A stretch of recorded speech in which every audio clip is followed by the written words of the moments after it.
Вице-премьер-министр Максат Мамытканов и председатель ЦИК Нурджан Шайлдабекова возглавят республиканский штаб на президентских выборах. Состоялось первое заседание. Все мероприятия проводятся в соответствии с графиком. В исходе выборов не должно быть никаких сомнений.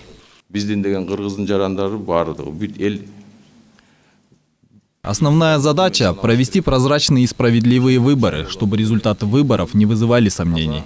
Мы, как члены правительства, делаем все, что от нас зависит. Прежде всего, обеспечение законности и соблюдение санитарных норм.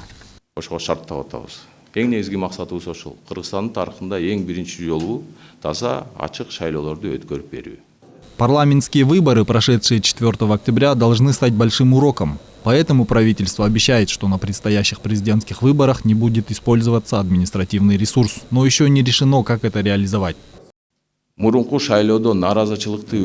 Мы не допустим повторения ошибок, вызвавших протесты на парламентских выборах. На последних парламентских выборах имело место подкуп голосов и массовая смена адресов. На предстоящих президентских выборах такого не будет.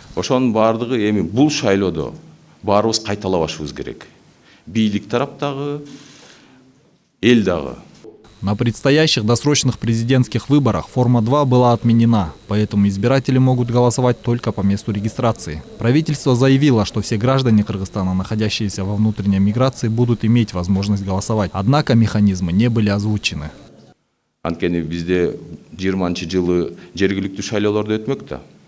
Потому что у нас в этом году должны были состояться местные выборы, но этого не произошло из-за ряда обстоятельств. И исходя из этого на данный момент имеются деньги в бюджете для проведения выборов президента.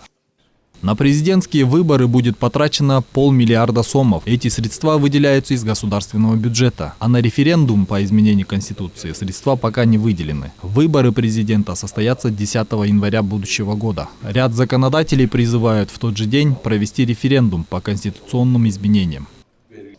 Азамат Кенжешев, Калыс Сакибаев, Нью ТВ.